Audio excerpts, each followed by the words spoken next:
imbaraga kukurwanya ituro nkaho bashyize imbaraga vuga ngo ariko ubundi ndetse kamfata nk'urugero rworoshye Mbonyi niwe muntu wujuje arena kandi bose bari bishyuye bivuze ngo ashobora kuba yarahasohokanye miliyoni wenda 10 cyangwa 20 nta muntu ufite ikibazo ariko ubaye umupasiteri ukajya hari ukavuga uti abantu barinjira bishyuye 10,000 umuntu winjiranye indwara wese arasohoka yakize bavuga bati turakwandikaho twiga Bibiliya kwanza umuntu kumva aravuze ngo twe hano ngo abantu muze ngo tubasengere ngo abaje ngo tubasengere ngo twe turi nk'abandi bakitura cyabasabwo n'ituro yabo waryakaga umuntu ariko agakira kuruta yuko ategesheje 5 aza kukureba eje gategesha 5 ajya kureba undi akamara umwaka wose iyaba byabonaga ibyo 5 yateranyije yose yafata ari 100 akayaha umuntu w'Imana akamusengera ikibazo kikavaho kitakoreka ariko perezida yavuga cyangwa se akanitsamura cyakagira gutya nk'akaboko gutya icyo kintu kigata gikoreka Mondestone ndayizi ni televiziyo nemera Mondestone ndayizi ni televiziyo nemera Mondestone you are my number 1 Mondestone nukuri turakwemera. Yes, reka twongere tubasuhuze bakunze ba Mondestone TV twizere ko aho muherereye hose mumeze neza. Nitwa Karabo Kimana. Izi ni kamera za Mondestone TV. Nimba utameze neza kandi wihangana ukomeze ukore cyane kugira ngo ejo uzamene neza, ariko nimba utameze neza kubera uburwayi ihangane, mwijoro dufite Imana ikiza. Twazanye uyu munsi umukozi w'Imana nawe araza kugukomeza mu ijambo ry'Imana na Aposo araje mu kanya twibwire, ariko mbere yuko twibwire reka mbibutse gukora subscription cyangwa subscribe ku batarayikora kugira ngo ibintu bikomeze bigende neza, mujye mukomeza mukurikire ibiganiro byacu. Uyu munsi rero twabazaniye umukozi w'Imana akaba n'umusesenguzi mu bya politike yitwa Apotre Mutabazi. Ntago nakwirirwa mubwira ngo yivuge kuko ni umuntu uzwi n'abantu benshi, yitwa Apotre Mutabazi. Nizere ko rero wari unamukumbuye cyangwa se ku bantu mumubonye ari ubwa mbere, nizere ko mugiye kuryoherwa n'umupasiteri mwiza cyane, mu Apotre usobanutse cyane. Apotre Mutabazi. Ya murakoze ku mikaze Mondestone TV sibyo ndaza gukora subscribe nitonze. Ya ndishimye rero. Nawe turakwishimiye kukwakira kuri Mondestone TV. Nari mfite amatsiko yo kuza gutumira ukaza kuri Mondestone TV kubera ibiganiro bya byiza ugira. Urakoze kuntumira. Abadukurikira bakoze subscribe n'abari kureba batarayikoze, kandi amakuru yangezeho yuko gukanda subscribe niyo byaba na like nta mamega yandi bitwara, n'ubundi uri kureba bari kugenda gukandaho rero ni nkuko uri kugenda mu muhanda ugakandagira urushishi rugapfa, nta mbaraga zindi bigusaba, n'ubundi zo ari gukoresha ukandagira nizo biba bigusabye. So gukandaho rero ni nko kwijijisha ugahita ukoraho, nta mamega yandi bitwara, nta n'amasegonda 2 byatwara ariko tu. Aposo, reka kugira ngo ibintu bize kugenda neza nkuhe mikoro ubanze usengera abantu ubundi dukomeze ikiganiro. Amavuta y'Imana nababeho iyo nisengera. Urakoze cyane. Isengesho abantu bishyizemo ko ari ibintu bya oya, ntago hakora amagambo menshi wavuze. Yesu rero navuze ngo ntimukavuga amagambo muyasubiramo. Icya kabiri hakora autorité umuntu abivuganye. Hari ikintu meya w'akarere niyo yavuga akavuga amasaha 3 akanashyiramo imbaraga byanda abantu bita kwikanira kitakoreka, ariko perezida yavuga cyangwa se akanitsamura cyakagira gutya nk'akaboko gutya, icyo kintu kigata gikoreka. Mu by'ukuri autorité perezida afite nyine ni igikoze, ntago bikozwe nuko avuze cyane, ntago bikozwe nuko wenda avuze umwanya munini. So niyo mpamvu ruvuze ngo reka nsengane amavuta y'Imana nababeho. Iyo autorité y'Imana ndiho ayo mavuta y'Imana babaho, kandi ibyo ribaye isengesho rishobora kuba n'ubuhanuzi, rishobora no kuba ubukwatura kwiza nkuko Eri yabwiye hana amuga ngo taha uyu munsi bari baguteye inda, nimba yari mu gihe cyo guterwa inda, nimba byari, ariko iryo jambo arekuye nka Eri rigira imbaraga cyane. So niyo mpamvu zengoro kuko mbakunda, reka ntabakoresha rya sengesho umuntu asenga akavuga ngo turasengera n'abana baba bari muri Bangladesh ukavanga ibintu nka 50, ahubwo ndavuga ngo kimwe gishobora kuzana ubuzima bwabo impinduka nuko amavuta y'Imana babamo, kuko ibintu byinshi byicwa nuko nta mavuta y'Imana. Intambara nyinshi no kwabura amavuta y'Imana. Amavuta y'Imana amwe ibintu byinshi ashobora kubamo, arabantu bazi amavuta y'Imana ugira gutya kubita daimoni gusa. Oya, n'ubwenge n'amavuta y'Imana. umudamu n'abana bameze neza. Ya bameze neza, bameze neza cyane yuko nimeretse gutekereza ikintu mu minsi yatambutse, ndavuga nti nuko Imana iba yaragize neza ikakora ibyo yakoze uko yabikoze, ariko bibaye ko abantu bamenye ibyo uvuga n'ibyo utekereza n'uko bitekereza n'uko bitambutsa, bakaba barakurikiranye byose, akaba ati ahari manza bibaye ngombwa ko umuntu yongera gushaka atabona umwiteza. Nibyo mba nishyiramo, ariko ntabwo mvuze ngo ndabyeretswe cyangwa ibindi. Hari ukuntu ubona abantu batinyemo umuntu kubera ko wenda babona atandukanye, gusa ndabikunda kuba ntandukanye. Abantu bamwe bahisemo gushaka amafaranga menshi, guca mu nzira zose zishoboka. Hari umuntu wahoze ari kwandika wanyandikiye ahantu gutya, nasomye bikeya mu byo yanyandikiye, ndavuga ibyo birahagije. Yararimo anyemeza yuko yemeza yuko ngo ubwenge bwanjye bwanteye ubwibone, ngo nshatse nava muri social media. Noneho njye ndibaza, Mutabazi ndibonara, okay, we niko yabibonaga, ariko ntago mbyibonaho. Ibona hari manza nibona najya njya kwikigana nkabanza kureba ko ufite subscribe 300, ukanyereza imodoka iza kumfata, bya bintu byinshi cyane ntekereza ko bamwe bashobora kubikora. Ariko hari igihe umuntu abivuga muri ubwo buryo wenda kuko hari imboni zindi akoresha.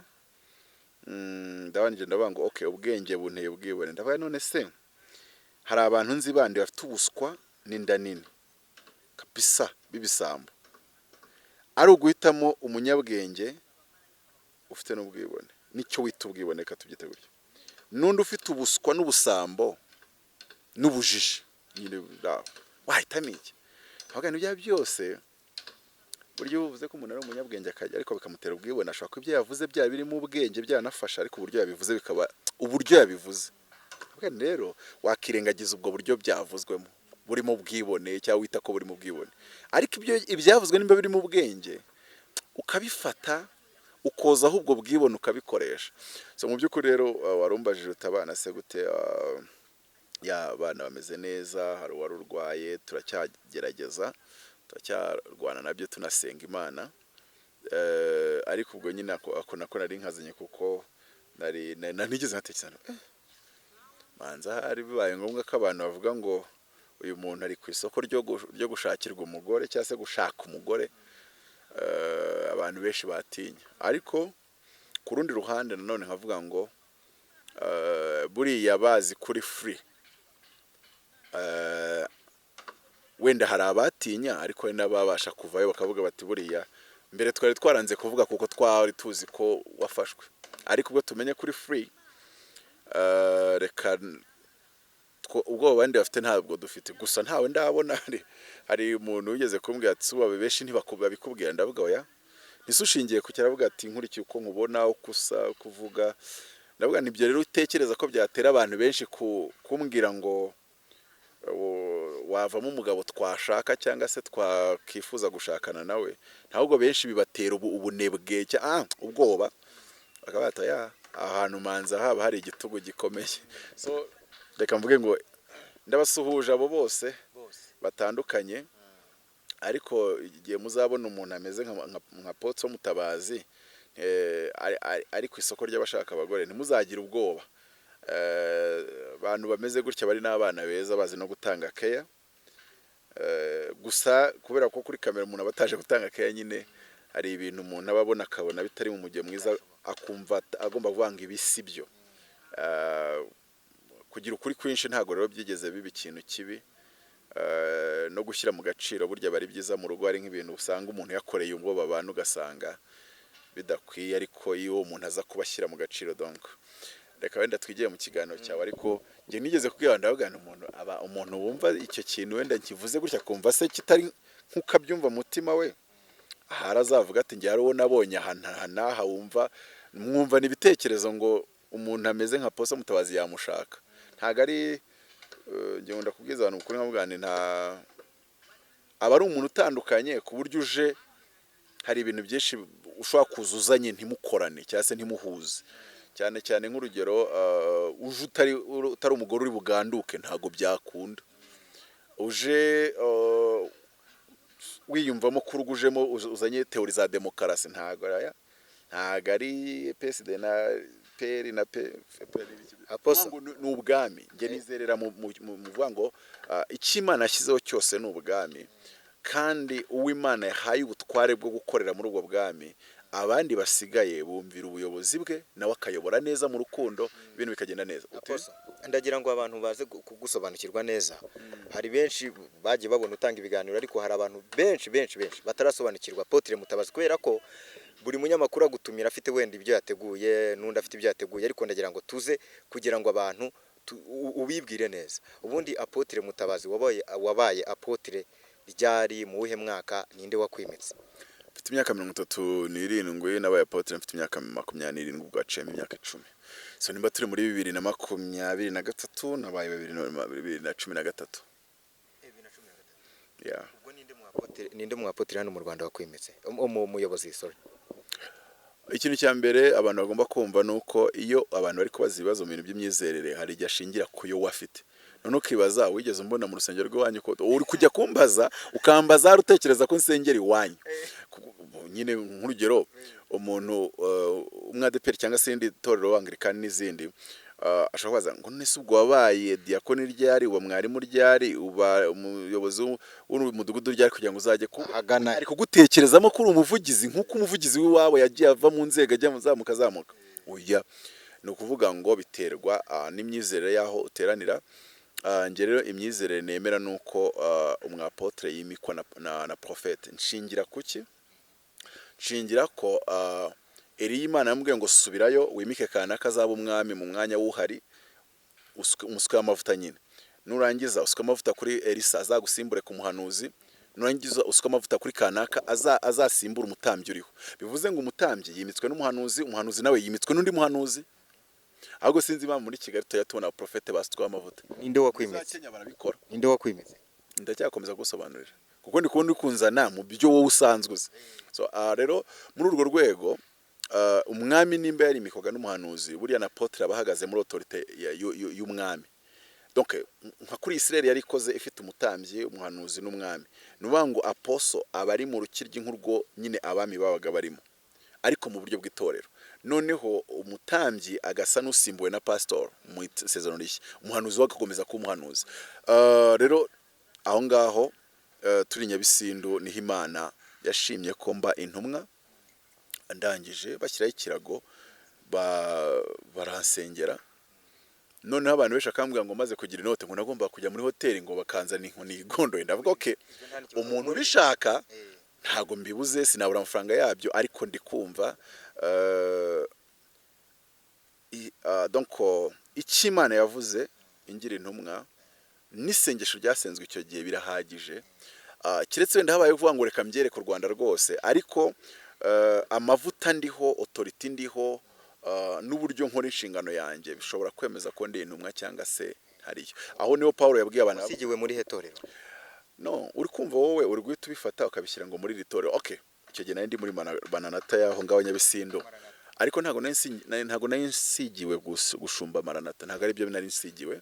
Ndibuka ko n'Imana yambwiye amagambo atatu avuga ngo icya mbere ntuzishinge title y'intumwa ahubwo uzakore inshingano z'intumwa kuko hari benshi bitwa intumwa badakora inshingano z'intumwa. Irambwiye icya kabiri uzafasha abantu bitwa intumwa badakora inshingano zabo kumenya izo nshingano.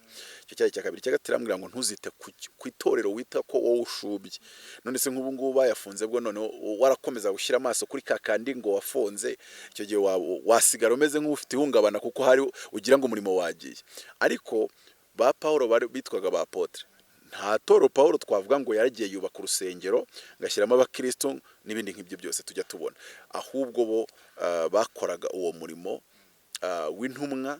Abantu ahubwo bari bakwiye kuzambaza intumwa itandukanye n'umupasiteri n'umubishop kuko biratandukanye rwose. Wenda ibyo nta nubwo ari byo nshaka kutwinjiramo.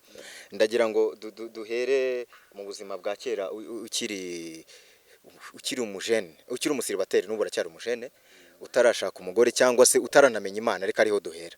Ni iki cyaguteye kumva ugize ishyaka ryo kumenya Imana dore ko wari n'umusore uyiga ufite ayo mashuri? Ndabyita gute ngiye cyageze igihe kubera ko nateraniraga muri ADPR guteranira reka mbyita gutyo ntabwo nanditse mu bitabo nk'umuntu byanditswemo.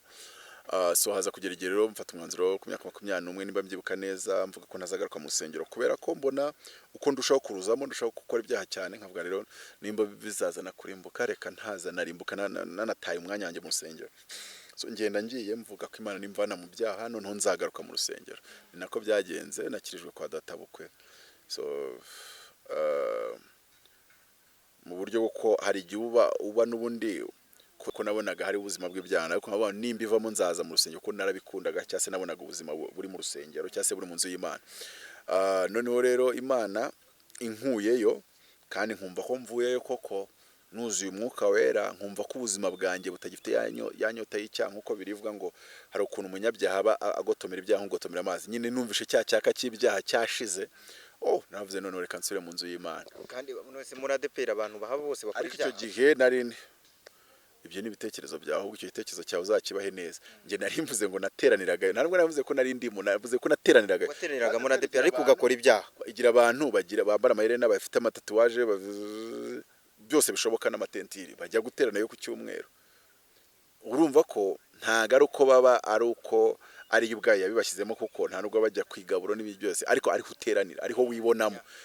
Ivuga butumwa ryaha ari ryo rikurura ukumva niryo ushaka kubwirizwamo.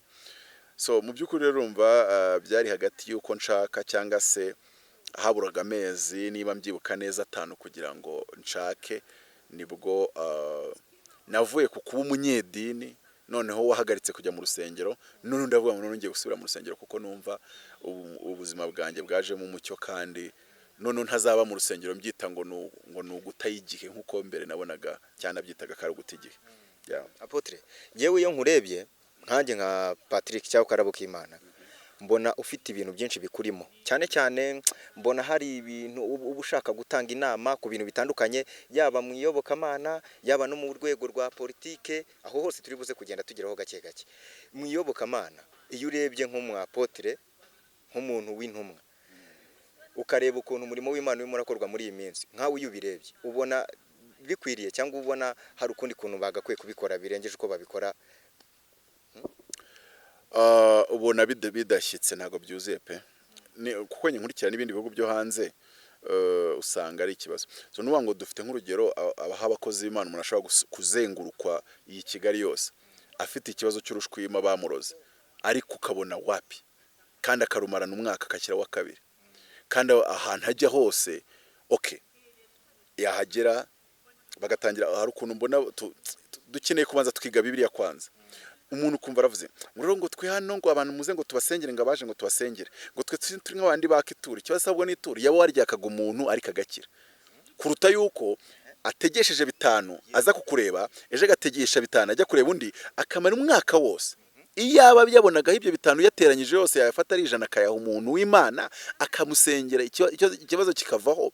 Nubundi uwo muntu w'Imana umusengeye kikavaho ko afite abana bagomba kurya, inzi igomba kwishyurwa. Ikibazo mu kigize ituro no kubona bari gushyira imbaraga ku kurwanya ituro, nkaho bashyize imbaraga vuga ngo ariko ubundi nese kamfata nk'urugero rworoshye. Mbonyi niwe muntu wujuje arena kandi bose bari bishyuye, bivuze ngo ashobora kuba yarahasohokanye miliyoni wenda 10 cyangwa 20.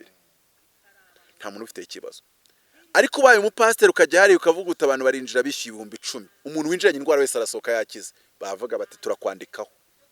None ikibazo se Mbonyi w'ibyo yakoraga se umurimo w'Imana? Ibyo yavuga se ijambo ry'Imana uretse ko yariririmbye undi akaza akorera mu buryo bw'ivuga butumwa n'isengesho. Kandi Yesu yaravuze ngo umuntu wese ubwiriza ubutumwa bwiza atungwe nabyo. Nuko ubona bari gushyira imbaraga kwataka ituro.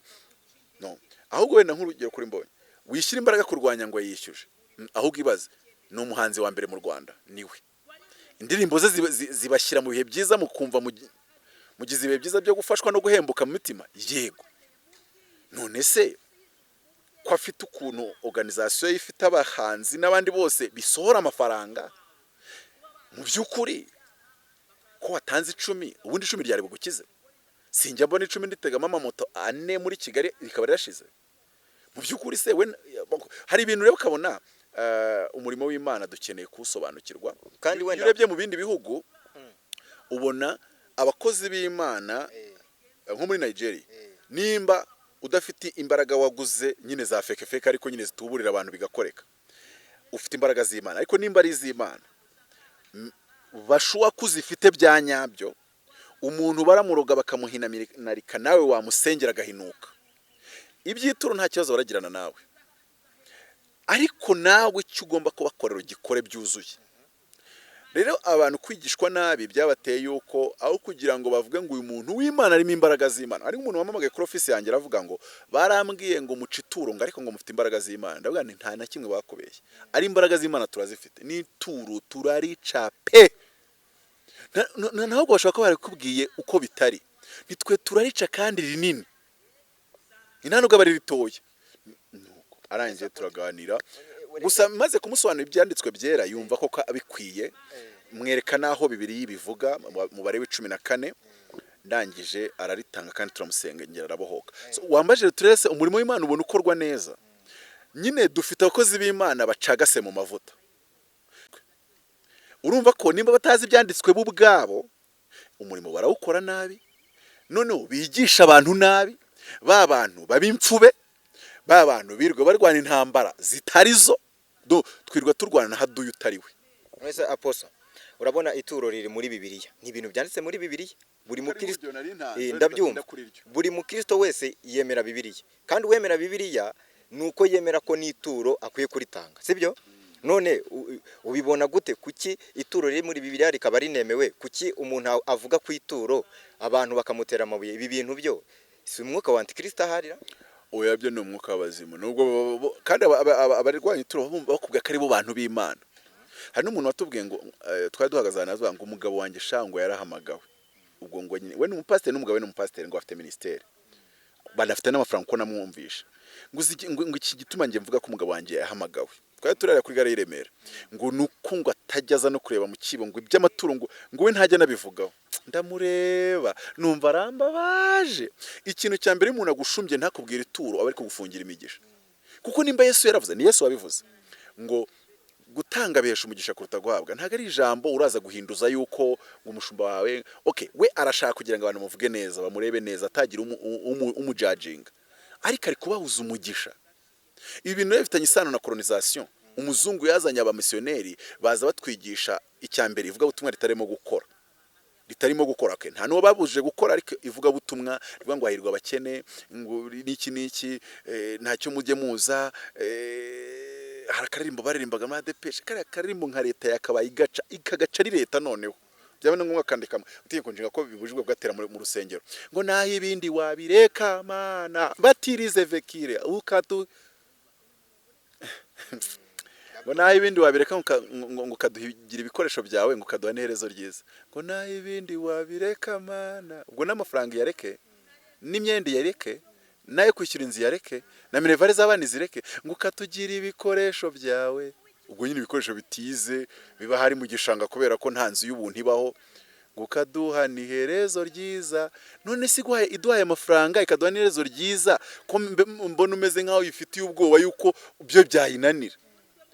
None se ngo umuntu ubaho Uwiteka akicisha bugufi ngo roneye niki? Si icyubahiro se n'ubukire no kurama, long life mu Kinyarwanda kandi ku bugingo. None se twareze twagira abakristo bafite icyubahiro, bafite n'ubukire, bafite no kurama. Ibi bintu ni inyigisho za antikristo wa mungani wawe, ahubwo Imana ikongera imbaraga n'amavuta n'amafaranga byose. Uti kubera iki? None se Yesu yabwiye abantu ngo umuntu nankorera data azamuha icyubahiro. Ninde muntu wakubaha wabuze ay'ubugari? Yesu yavuze neza ngo umuntu nankorera data azamuha icyubahiro. Mwebwe ukoreye Kristo agomba kwambara inkweto y'imbonde yararamenye. Ibyo mu by'ukuri uri kuviyora amagambo ya Yesu, yandi Bibiliya yandika igashyiraho umutuku, donc zino Bible ziba zifite mo red, ziba amagambo Yesu yivugiye cyangwa Imana yavuze bakayagira umutuku. Already urimo uvuguruza, utesha agaciro scripture. Amagambo Yesu yivugiye ngo umuntu nankorera data azamuha icyubahiro, arongera avuga ngo kandi umuntu nankorera ngubwiriza ubutumwa bwiza wese azatungwe nabyo. Mbonyi atungwe no kuririmba, uhanura atungwe no guhanura, Mutabazi atungwe n'ijambo abaha nka Apotre. None ikintu ngishaka mu Rwanda, uwo mubona nta mavuta afite mubwire genda wicare ntacyo tufasha, ariko uwo mubona yafite yambare nkuko namwe mwebwe ashumbye mwambara, agende mu modoka nk'iyo zo mugendamo, abana be bige green nimba abashumbye nabo babiga green. Cyokoze ushumbye abiga 9 years nawe yihangana abana be biga 9 years. Cyokoze abasengere Imana ibazamure mu birere by'ubutunzi kugira ngo nabo abana babajye green nabe bajye green ariko noneho cyangwa se asenge Imana imuha amavuta ya attracting abakire, kuko buri Imana ishobora guha amavuta ariko atajya attracting abakire. Ibyo byose rero nkavuga ngo warubimbajije ko abantu barwanya ituro ni umwuka wa colonization, ni umwuka w'igikoroni. Ugasanga ministeri zose dutunze hafi ya zose zubatswe n'umuzungu mu nkunga y'umukoroni, imihanda yashyizweho n'umukoroni. Noneho n'isengero za Sainte Famille Saint Michel zubatswe mu mafaranga avuye i Vatican, izangirikani zubakwa mwaturutse mu Bwongereza, z'abatista zubakwa mwaturutse muri Amerika. None ibyo bikabatera kumva ko n'uyu muntu Imana ihamagaye kamubwira ngo nduwiteka ndagutumye, agatangirira hana kodesha, ay'ubukode akabanza kabura, ayo kwishyura inzabamo akabanza kabura, kuko mwe mwamenyereye kava mu bakoroni, mwamenyereye kava mu bamisiyoneri. Nuba ngo nitubanze twubake ubwami bw'Imana n'amahame y'ubwami bw'Imana muri twe, tumenye neza yuko ibyubaka umurimo w'Imana n'abawukoreramo bituruka muri twebwe baheshwe umugisha n'uwo murimo. Yego Aposo, ngiye mpamvu nari nkubaje icyo kibazo, ujya ureba ugasanga wowe hari ijambo gikunda kuvuga ngo IQ.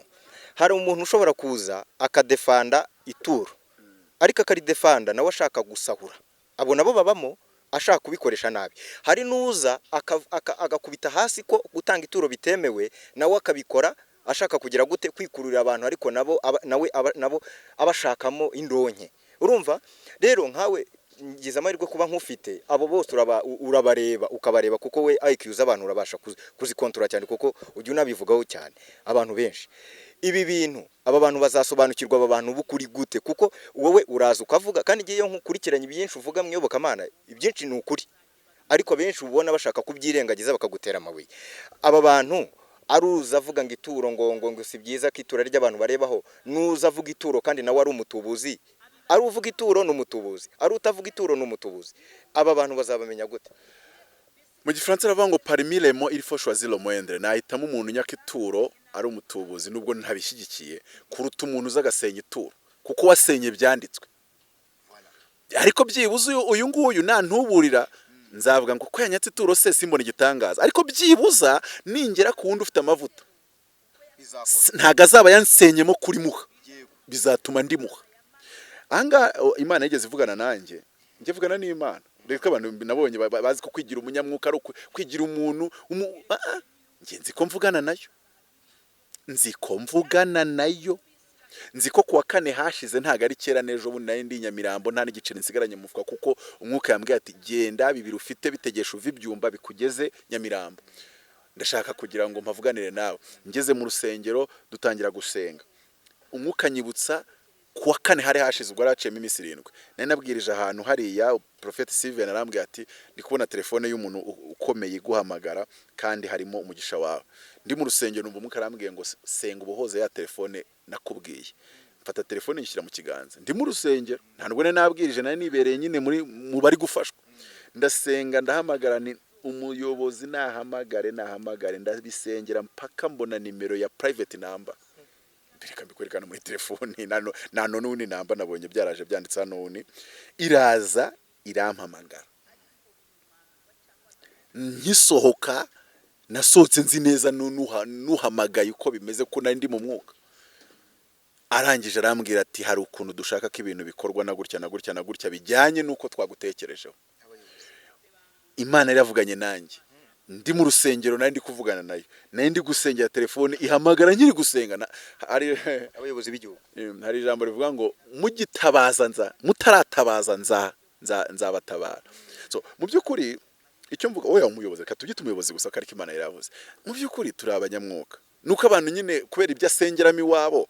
Hari nk'igihe muri Mutabazi uko ngazana amafilozofi menshi, hari n'uwabimbwiye uko uzana amafilozofi menshi ngo ntiwa munyamwuka. Imana izi kubana no kuvugana n'abanyamafilozofi, ikavugana n'abanyamabiology chimie, ikavugana n'abo bantu bumva ko kwigira umuntu ushaka korora ubujiji, nabivugana nabo. Buri Imana ni nziza, na wa muntu uvuga ngo ndabyara 12 ntafite uko mbarera ngo niki ijambo rivuga ntuzabeshyera ibindi ntuzabeshyere Bibiliya nicyo gitabo cya mbere cyogishona po kurenza ibindi bitabo kuko riravuga mu itangiriro igice cya 26 ngo mubyare mwororoke mwuzure isi iryo jambo niryo rya mbere ryigishona po niryo rya mbere bwa ryigishona po kuko riravuga ngo be fruitful multiply replenish the earth subdue it and have dominion ngo mubyare mwororoke mwuzure isi mwimenye